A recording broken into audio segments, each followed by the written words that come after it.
Hello and welcome to our series of how-to videos for our DIY picture framing products. Whether you're just learning to frame or you've actually been framing for a while and want to take it to a home-based business, this series of videos will help you all the way through.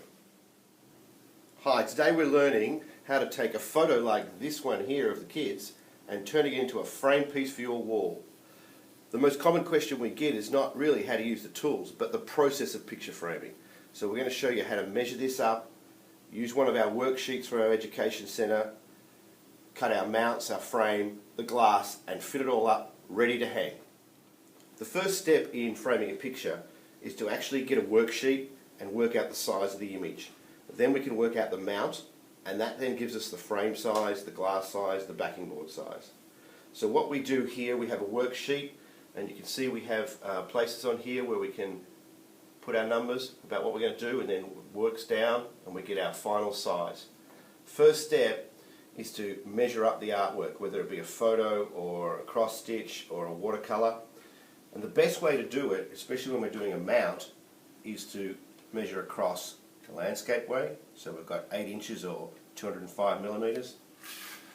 This way we've got 150 mil or 6 inches. Now what I've done is I've come in slightly on the image so that when we cut our window out of our mat, it will not fall out. So we just transfer those sizes. See here I've got 8 inches going across and 6 inches. I've chosen a 2-inch mount or a 50 mil mount, so I put that around the sides, and that then flows down to here, which gives us our final size. If we have that worksheet, then we can just refer back to it at each step of the way and not have to remeasure the artwork. Our first process is going to be to cut our mat, and we've worked out our outside dimension here, so we've pre-cut this piece of board to a 10 by 12 or a 300 by 200 piece of mount. We know that we want 2 inches or 50 mil all the way around, so the process is to measure in on the back of the card 50 mil, 2 inches, all the way around the board. So using the ruler, some dots we've put there previously,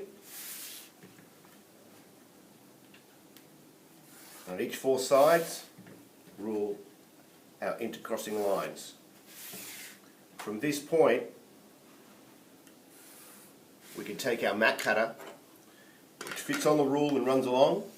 Now we're using those lines because on the cutter we have a little groove here. That's our starting point, and that's our stopping point. So the start point, push in, action forwards up to the top line. Now we always move clockwise. If we moved it the other way, or moved the ruler across this way, the bevel, which is what we're after, would be reversed.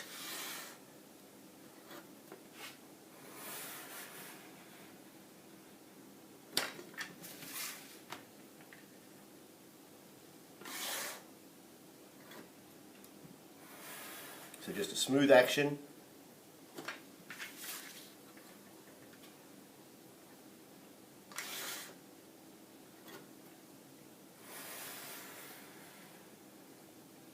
Up to the top mark.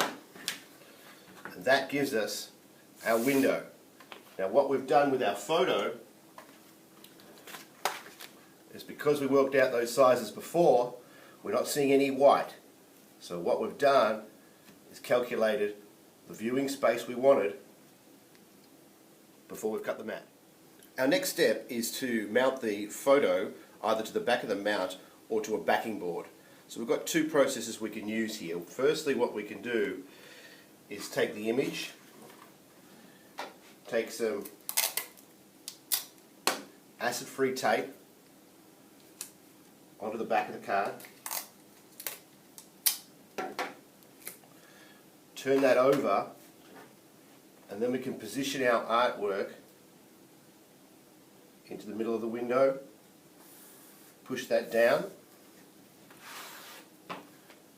turn it over this side, and this is called hinging artwork. So then you can actually put some across the bottom.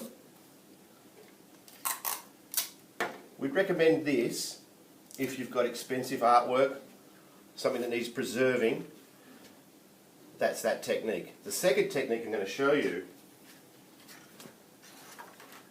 is using a self-adhesive board. Now this is a foam board here with an adhesive coating. So what we do is peel back the release paper, take your image. We've pre-cut this one to be slightly bigger than our mount. Put that down and just gently rub it down as you're releasing the paper. Make sure there's no bubbles, so put the paper back over. And this technique's great for photos and prints, anything with maybe a roll to it.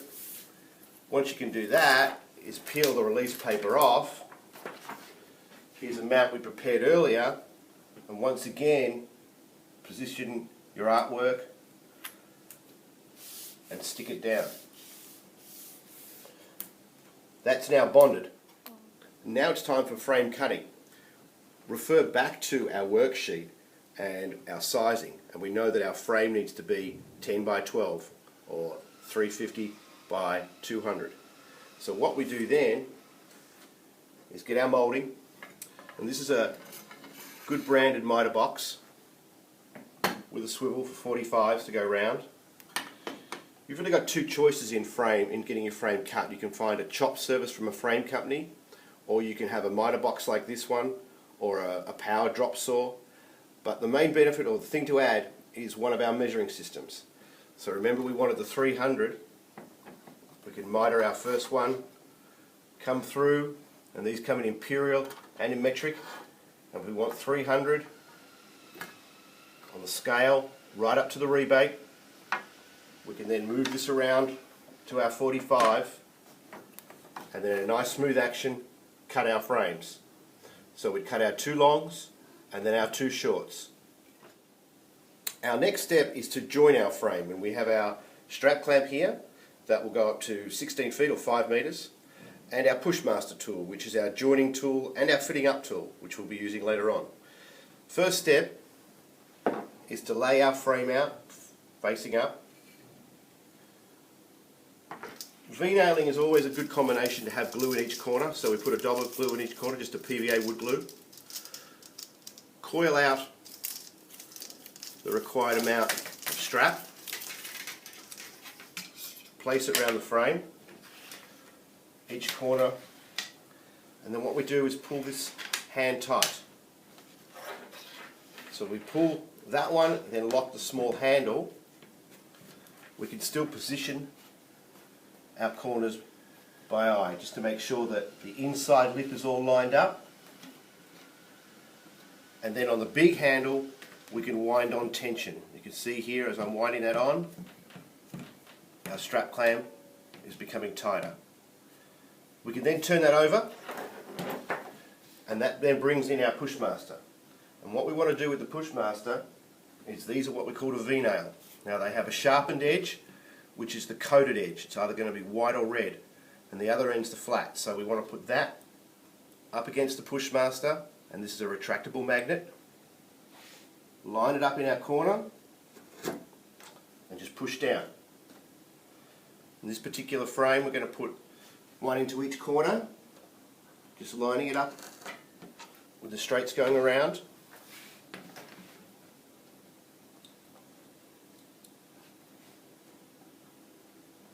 Now the tip about placing V-nails is I'm putting one quite close to the rebate or inner lip, and then with the second one, which you do on a frame this size, is no further out than 2/3 of the way to the back. Just like this. Our final stage is fitting everything together. We have our joint frame, we have our mounted artwork into our mat. I have pre-cut the glass. Now you can either go to a glazier, or we do sell a glass cutter, and the technique's available on one of our other videos. I have a backing board here which we've pre-cut to the same size, so remembering everything, all these refer back to our worksheet, so that's what's going to go in the frame. First step is to clean our glass. So any name brand's okay, just squirt it on. Lint-free cloth is the best. Just clean the face side first. turn our frame over, place that side down so at least we've cleaned the front. We can clean it again later, but it's always a good practice to give it a nice clean first so you can see through, so you know which side's got the marks on it. If you have air, like a compressor, always handy to have, so you can give it a squirt as well. Once we've done that, take our artwork, just make sure that it's all nice and clean. Once again, if you had a bit of air, you could just squirt on it. Place that in, and our backing board. Have a check of it first. Make sure there's nothing in there that you need to get out.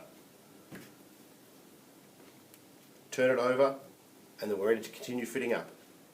Our next stage is holding all of the artwork and backing board in place. Now the Pushmaster tool has a groove either side. This side is made for a small nail. You can turn that over, push it in, or let's say you're doing a photo frame and you want to be able to take it out again. You've got a wider groove on this side for a flexible tab, and you can push that in as well. So just continue around. Something this small, we're not going to take this one out again, so we can just use our backing nails.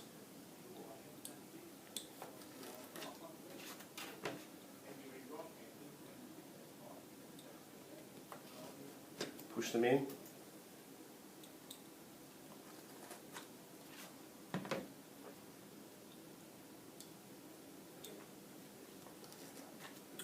And our last one.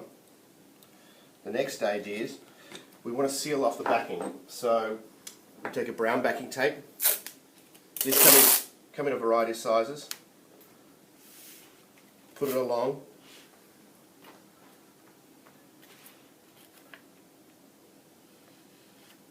Just trim off our excess.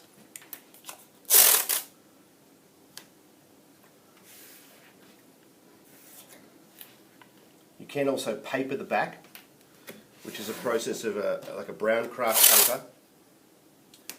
You put a bit of glue onto the back of the frame, wet your paper just with a damp cloth, place that over it, trim off the excess, and when it dries it actually becomes taut. But it's much simpler, just use a backing tape. So what we're doing here is sealing it off so that none of the little bugs can get in around the side. Now, next step is to put our hanger on. Now we want to make sure that the up top's facing you. A couple of different ways you can do this. You'll see some framers staple cord to the back, but we're going to use something that you can do at home with just D-rings.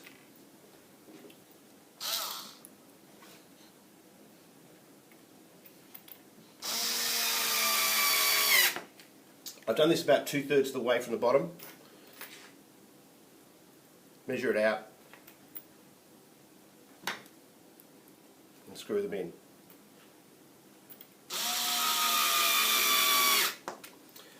Next step is our wire. Now I'm just using a plastic coated wire here. This one will hold up to about 11 kilos or at 20 odd pound. Put that in, double it round, and just twist our wire nice and tightly so we get no slippage. Trim it off. Just pull it, just hand tight, not too taut. Once again, go back through, twist our wire around. And then we've framed our first photo. So to recap, we've taken our photo and we've framed it like we had the original, ready to hang on the wall. All the way through we used our worksheet, which is downloadable from the Education Centre, either in Imperial or Metric. If you follow the worksheet, you get your glass size right, your foam core size, everything is done for you. You've actually calculated coming in over the photo slightly so that we have no issues when we cut our mat. So it's a great idea to download that, follow it through, and you'll have no problems framing any of your pictures.